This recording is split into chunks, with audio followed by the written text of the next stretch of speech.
Hola, ¿qué tal? ¿Cómo están? Buenos días. Hoy es miércoles 12 de mayo del año 2021. Les saluda Medardo Alfaro, como siempre, desde nuestros estudios en San Salvador, capital de nuestra república, y saludos cordiales a todos aquellos que fielmente nos acompañan a partir de las 6:30 de la mañana. Hoy tenemos un programa muy importante a partir de todo lo que acontece en el país. Ayer fue un día bueno para el país. La Asamblea Legislativa aprobó préstamos que van encaminados a la reactivación económica. También aprobó aquellos 91 millones que eran fundamentales para la segunda etapa del Plan Control Territorial. Anoche al fin fueron aprobados. Evidentemente tenía que llegar una nueva legislatura que compartiera la visión del presidente Nayib Bukele. Y otra noticia más importante que voy a tomarme todo el tiempo para decírselo porque es importante que usted lo tenga presente. Llegamos ya al día número 40 con 0 homicidios. Es decir, ayer no hubieron homicidios en el país. Podría parecer una utopía, o hace muchos años era una utopía pensar que El Salvador podía tener 1, 2 días, 3 días sin homicidios. 40 a partir de esta gestión presidencial. Y nuestro invitado de hoy día, Ramón Villalta, director ejecutivo de Iniciativa Social para la Democracia. Ramón, buenos días, siempre es un gusto tenerte aquí con nosotros. Buenos días, Medardo, y muchísimas gracias por la invitación. Yo estaba diciendo antes de que tú vinieras que si hay alguien que yo, digamos, conozco que ha estado bien al tanto de esto de las reformas electorales, de lo importante que es esto para el país, sostuvo evidentemente con Iniciativa Social para la Democracia. Y estaba comentando de este decreto, de esta sentencia, esta resolución de la Sala, que mandata a la Asamblea Legislativa que al 15 de septiembre debe de estar ya el marco jurídico. ¿Por qué es positivo esto, Ramón, desde tu visión? ¿Y cómo lo sentiste tú? Tú lo viste muy bien. Bueno, yo creo que es importante, Medardo, que la gente tenga así como la línea de tiempo de lo que ha ocurrido. Por favor. Para saber en dónde estamos ahora.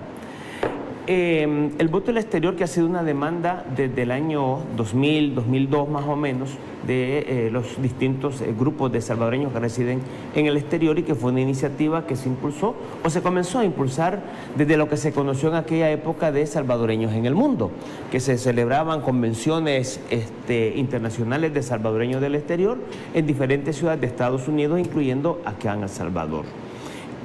Para 2004 el candidato y luego presidente Antonio Saca se comprometió con que él iba a allanar el camino para el voto del exterior, pero en verdad pues nunca ocurrió nada. El presidente Funes en 2009, también en una convención celebrada aquí en la UCA, se comprometió a que si iba a trabajar por el voto del exterior. Efectivamente nombró una comisión que trabajó y que presentó una iniciativa de ley para el año 2012, una iniciativa que permitió que los salvadoreños pudieran votar para elecciones presidenciales haciendo uso de la modalidad postal. Y efectivamente a partir del 2014 hubo ya por primera vez la posibilidad que desde el exterior los salvadoreños pudieran votar. Pero en ese mismo año 2012, ISD, en este caso mi persona, René Landaverde, junto con el Rescate de Los Ángeles, Salvador Sanabria, presentamos el recurso de inconstitucionalidad por omisión, es decir, que no había una regla que garantizara que el ejercicio del derecho al voto fuera extendido hasta los diputados de la Asamblea Legislativa, alcaldes y consejos municipales.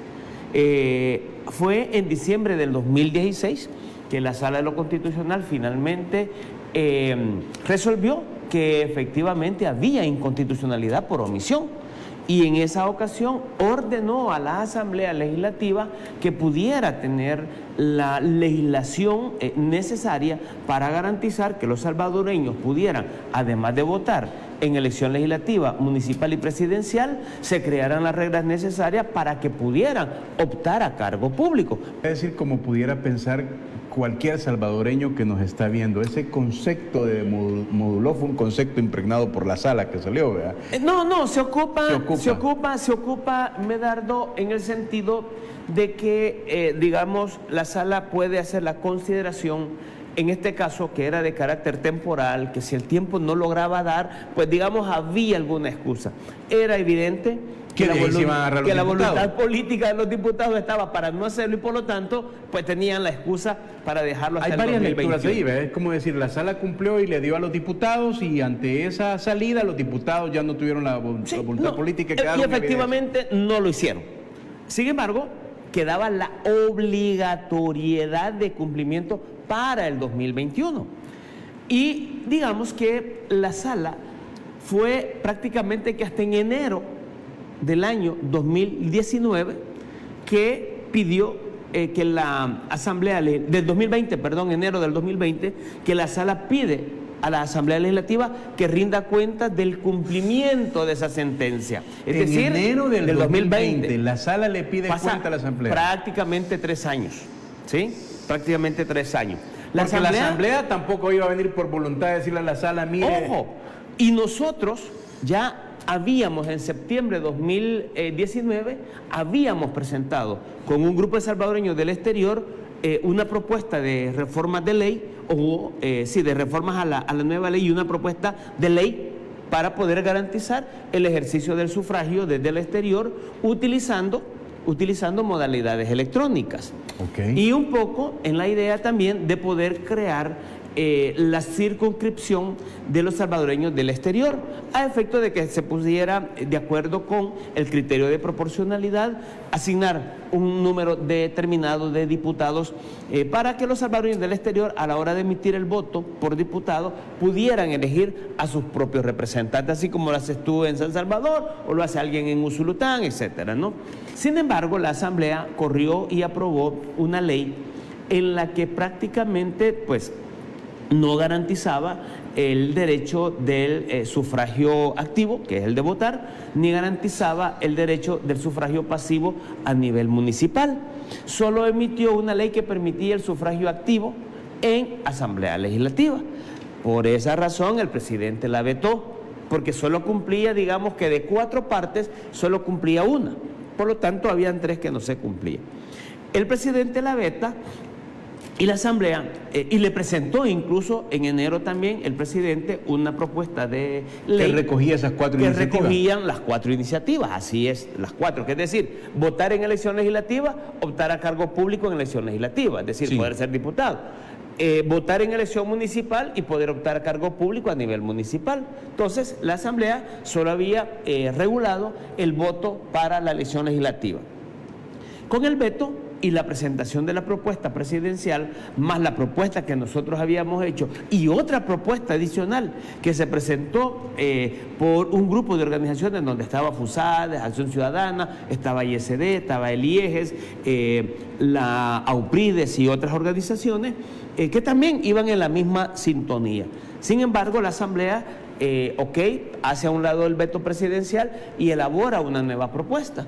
Y ahí solo incluyó para el voto para la elección legislativa y la elección municipal. No incluyó reglas para optar a cargo público. Por lo tanto, el presidente la vuelve a vetar. La nueva sala de lo constitucional lo que emite es una resolución en la que prácticamente deja sin efecto el mandato que le dio a la Asamblea para que tuviera la reglamentación necesaria en diciembre de 2020. Eso lo deja sin efecto, sí, y ahora lo traslada a septiembre de 2015.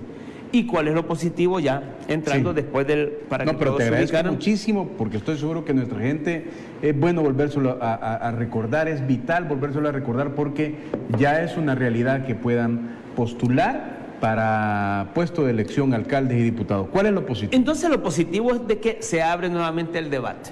Es decir, la Asamblea Legislativa, la Comisión de Reformas Electorales debería de elaborar un dictamen en primer lugar para dejar sin efecto esa reforma del Código Electoral del año 2020. Un decreto que permita dejar ya sin efecto la ley que había del voto del exterior. Porque no sirve tomar de referencia eso porque este es un adefesio, un mostrito, una cosa que no funciona. Y ha quedado demostrado no funciona. Solo para tener ejemplo que no funciona. De tantos millones empadronados, había un recurso, un argumento que decían que lo que pasa es que en Estados Unidos apenas unos 400,000 salvadoreños tienen DUI salvadoreño viviendo en los Estados Unidos, decían. Pero de esos con capacidad de votar, votaron 3,000, 4,000, ¿verdad? Sí, pero por la manera epistolar que era. Pero nadie dijo todos los problemas que el mismo tribunal les ocasionó al momento de la inscripción.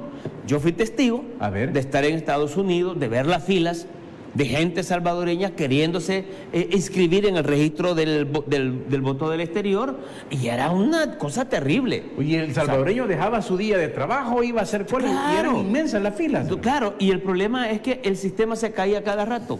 La gente además tenía que meter los datos, imprimir la hoja, escanearla, firmarla, escanearla, volverla a mandar, esperar que el tribunal... Entonces, obviamente... que le estás poniendo un requisito adicional, sí, que no lo tenemos. Tú y yo tenemos DUI, estamos en el registro y no tenemos que hacer más nada que esperar el día de las elecciones e ir a votar a donde nos corresponde. Los del exterior no, tienen que hacer este otro procedimiento con la modalidad postal. Y obviamente con los inconvenientes y todos los problemas que el tribunal le presentaba, pues obviamente la gente se cansa para ir a sacar el DUI. Porque sí, hay que ir, hay que regresar, hay que venir de nuevo, pierde 2 o 3 días de trabajo. Votar, entonces es muy complicado. A partir de estas argumentaciones nosotros las hemos desvirtuado, que en realidad no era un problema de voluntad de querer participar, sino que hay una voluntad importante. Y en este sentido, digamos, el otro elemento positivo es que se abre otra vez la discusión. Y aquí la cuestión, y pues hemos coincidido hablando en otro programa con el presidente de la Comisión de Reformas Electorales, Medardo, que sí, que lo más indicado es mejor trabajar una nueva ley especial de voto del exterior para todos los tipos de elecciones. Y en este caso, digamos, la primera cuestión importante es definir la modalidad del voto. Y la modalidad del voto, la demanda que ha habido en los últimos años es que sea una modalidad electrónica. ¿Por qué? Porque la modalidad electrónica no necesita que se inventen otro registro especial, porque todos los 490,000 que ahora están dentro del registro, que viven en Australia, que viven en Suecia, que viven en Finlandia, que viven en Italia, en Alemania, en España, en Argentina, en Chile, en México, en Estados Unidos, en Canadá, perfectamente van a poder votar, porque indistintamente del uso horario de la zona en donde ellos se encuentren, pues la modalidad electrónica les facilita y puede ejercer el sufragio en el mismo horario salvadoreño, indistintamente del uso horario en el que ellos se encuentran. Salvadoreños del exterior sería en el territorio nacional, digo porque surte efecto solo en el territorio nacional, es decir, que un diputado que resida en Los Ángeles, para decir algo, su gestión como diputado no es en Los Ángeles. Su gestión de diputado es acá y se tendría que venir para acá. ¿Cuál es la diferencia? La diferencia es que este diputado conoce la realidad de los del exterior, tendría una agenda, movería una agenda propia de los intereses de los salvadoreños del exterior, una agenda que hoy por hoy no necesariamente se mueve en la Asamblea Legislativa. Pero yo creo que ahí es donde va a estar el debate. Y luego, en el caso municipal, y en caso de que no se acepte la circunscripción del exterior, todo el debate tiene que ser cuál será el arraigo. Es decir, tu voto caerá en el departamento y municipio donde naciste. En el caso municipal. En el caso municipal y departamental. En caso de que no aceptaran la circunscripción del exterior y tendrían que elegir diputados, se tendría que definir si sería, digamos, para el arraigo, el lugar de nacimiento, el lugar donde tuvo su última residencia, el lugar donde demuestre que tiene un arraigo como una propiedad, o donde vive su familia, o no sé, puede haber una diversidad de criterios, pero en realidad es el debate que viene. Lo sustantivo en esto, y que yo ya se lo planteé al nuevo presidente de la Comisión de Reformas Electorales. ¿Quién es Ramón? Romeo Auerbach. Él es el presidente. Romeo es un conocedor. Es un conocedor, por supuesto. Sin duda. Ya, pues nos conocemos de años porque venimos. Han trabajado y han coincidido y todo eso. Muy, muy interesante.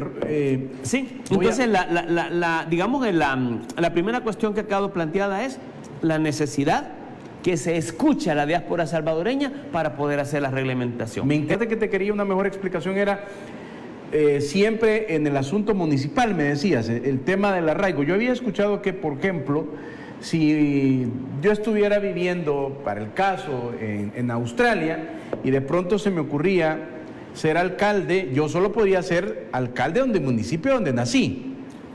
Podría ser. Aunque la misma ley nuestra permite que uno sea alcalde de otro municipio con esto de ser vecino, ¿verdad? Exactamente. O que demuestres tu arraigo que has estado viviendo ahí por X cantidad de años. O sea, muchos de los alcaldes no han nacido en el municipio de donde son alcaldes, ¿no? Pero muchos tampoco viven en el municipio. Y muchos incluso ni viven en el municipio. Exacto, muchos ni viven en el municipio. A lo mejor tienen el DUI del municipio, exacto, pero no viven en el municipio. Viven ahí. Por lo cual cualquiera pudiera decir, sí, es que es amplísimo, Ramón, porque cualquiera podría decir, mire, yo puedo venir 4 o 5 días, no sé si es disparate lo que voy a decir, tú lo que sabes, puedo venir 3, 4 o 5 días y yo me voy el fin de semana. Sí, por eso es importante, digamos, el tema del arraigo, porque sí debe de quedar muy claro quiénes son, digamos, primero a dónde cae mi voto, ¿verdad? Y lo que no puede hacerse es como había quedado en la ley, que para demostrar el arraigo yo tenía que venir, pedir una certificación de mi propiedad y bla, bla, bla, y hacer, hombre, o sea... Ahí perdías todo. Le están complicando a la gente para que no pueda votar. Entonces no, yo creo que este es un tema fundamental que va a estar fuerte en la discusión. ¿Qué otro tema fundamental crees que tú quisieras compartirnos? Sí, no, bueno, yo creo que el más fuerte va a ser a nivel legislativo con esta demanda de que se cree la circunscripción, finalmente si va a considerarse o no que es de carácter constitucional. Ramón, ¿cómo es en República Dominicana? Es por circunscripción, por ejemplo. República Dominicana tiene un total de 3 diputados de ultramar, así le denominan.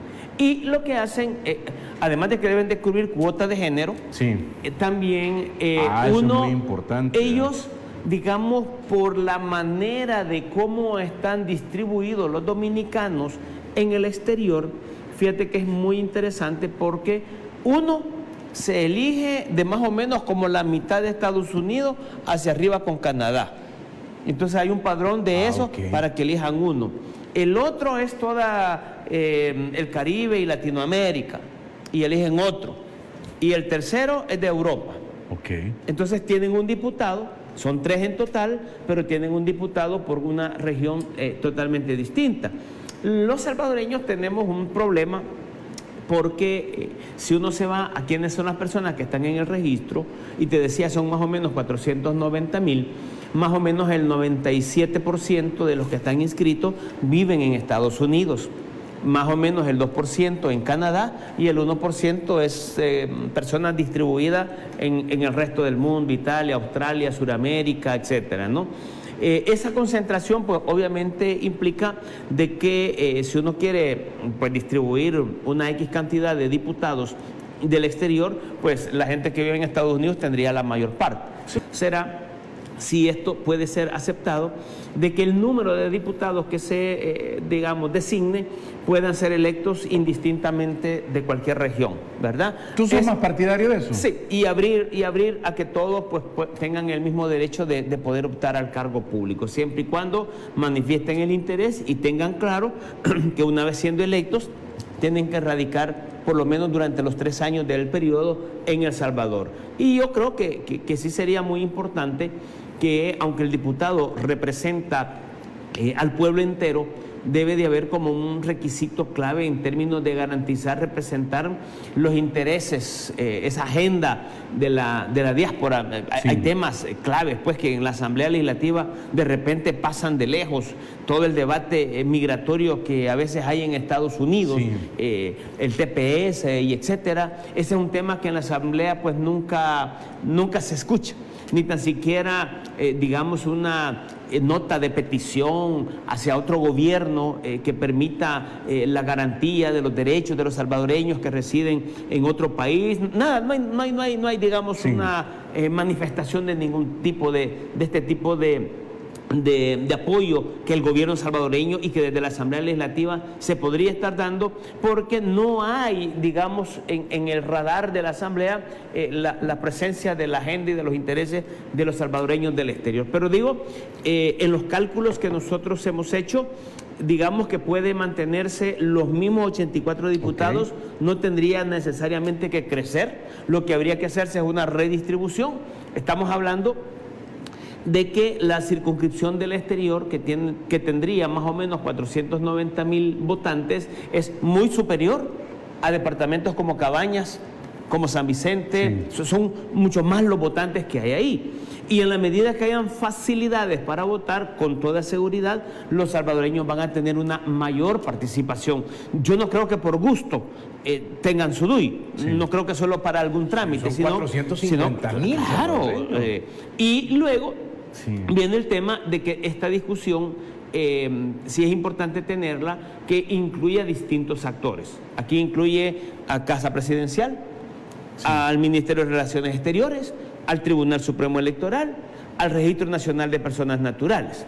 Porque también esto implica, uno, digamos que de aquí a las elecciones hay suficiente tiempo como para que el registro pueda retomar el proyecto de los 200 móviles. Sí. Prioridad. Uno, este es un asunto de tiempo. El tribunal necesita las reglas muy claras con suficiente anticipación. Sí. Imagínate si se va a implementar la modalidad tecnológica. ¿Cuánto tiempo necesita el tribunal para prepararse con una modalidad tecnológica que sea confiable, segura, etcétera? Obviamente, probablemente un año. En México, un año fue más o menos lo que tardaron en implementar una modalidad de este tipo, pero es probablemente todavía insuficiente, porque tienen que hacer todas las pruebas y mostrar la garantía. Por lo tanto, si el tribunal tiene año y medio o tiene 2 años para prepararse con la modalidad tecnológica, pues tendrá un tiempo súper bien para no tener el inconveniente de tener que estar corriendo. Entonces, si es prioridad, diputado Cuadra, claro que es una prioridad. Además, el derecho... Mira, el problema que yo cuestioné durante la pandemia es que este criterio selectivo que tuvo la Sala de lo Constitucional en ese momento, con las demandas de inconstitucionalidad en materia de salud, que obviamente era importante que la resolviera, no excusa a esa Sala de haberse olvidado del derecho político de los salvadoreños del exterior, ni tampoco justifica a esa Sala haber mandado el voto al exterior hasta el 2024, porque perfectamente pudo haber garantizado en el mismo mes de enero, en el mismo mes de febrero, en el mismo mes de marzo, haber resuelto cosas que obligara a la Asamblea, o incluso en el mismo mes de febrero, en el mismo mes de enero, cuando la Sala de lo Constitucional recibe el informe de parte de la Asamblea que no había habido todavía una reglamentación, en ese momento era el tiempo oportuno para que le trasladara la responsabilidad al Tribunal Supremo Electoral. Es decir, aquí los comportamientos y los manejos políticos, tanto de la Asamblea como de la Sala, fueron los que impidieron que esto debidamente ocurriera. Y ahora un planteamiento como que no es prioridad, nuevamente, sigue estando ahí en el pasado, ¿verdad? Está totalmente fuera del sentido político. Tus contactos en el extranjero con quienes has trabajado todo esto han expresado su satisfacción por esta nueva resolución. ¿Están entusiasmados? Sí, por supuesto. Claro que sí, Medardo. Y de hecho ya hemos conversado y estamos en la idea de nuevamente preparar para el mes de mayo-junio todo un proceso de consulta que nos permita nuevamente revalidar las modalidades que se quieran proponer. Aquí hemos dicho muy claro, la vez pasada se tuvo que invertir incluso para poder pagar un abogado que nos elaborara el anteproyecto de ley. Preguntarte, Ramón, también, ¿qué te parece a ti, porque no hemos conversado de esto, los resultados del plan control territorial? Veíamos que hoy, por ejemplo, ayer, mejor dicho, fue un nuevo día con 0 homicidio. A mí me sigue pareciendo utópico decir que van 40 días de esta gestión con 0 homicidio. Pero también ayer fueron aprobados fondos para la segunda etapa de oportunidades, ¿no? Todo esto, ¿cómo lo ves? ¿Qué crees que ves el horizonte del país en esta tarde? O sea, en términos de seguridad pública, Ramón, tú sabes que mejorar la seguridad de los salvadoreños, mejorar la seguridad del país, es ganar en todos los sentidos.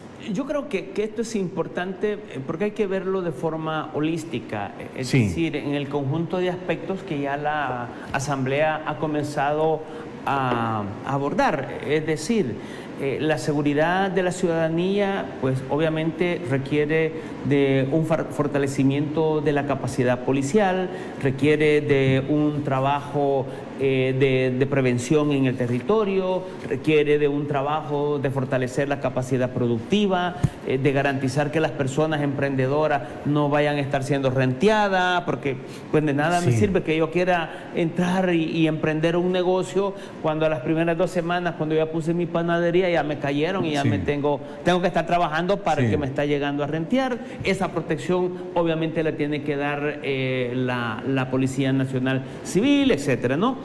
En este marco, digamos, todos los temas que ya comienzan a verse, la aprobación de préstamos, fortalecer el plan de control territorial, nuevos programas que van orientados a garantizar una política de desarrollo, programas que puedan posibilitar que en realidad los salvadoreños puedan tener acceso a servicios públicos de mejor calidad, como los temas de salud, la vacunación, etcétera, etcétera.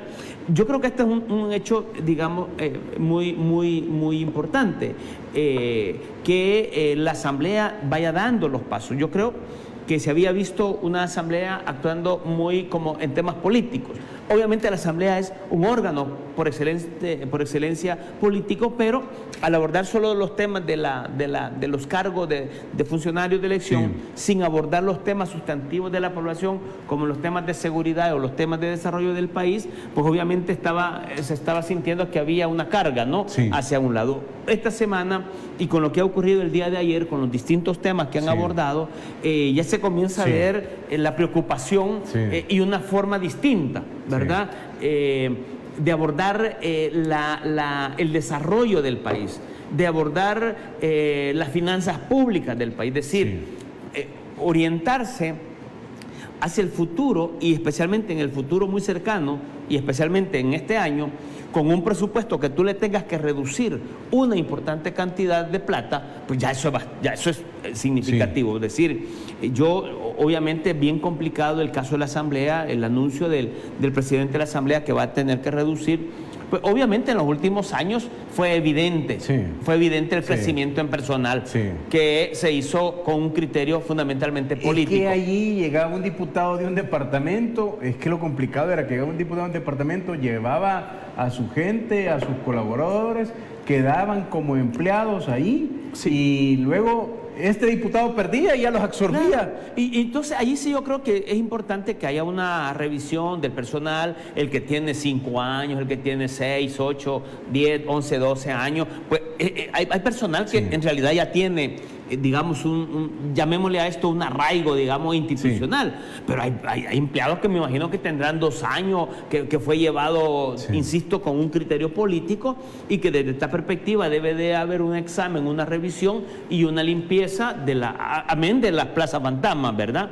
Pero debe haber una revisión a efecto de garantizar tener una asamblea legislativa mucho más liviana, mucho menos pesada económicamente, para ir garantizando la disminución del 10 al 6% del FODES, digamos, impacta a los municipios, pero implica también una política de disminución de gastos del Estado, la política que aprobaron ayer, que busca tener un control como del 18%. Entonces, pues si uno dice se disminuye sustantivamente el gasto público, pues los ingresos también ahora hay que trabajarlos.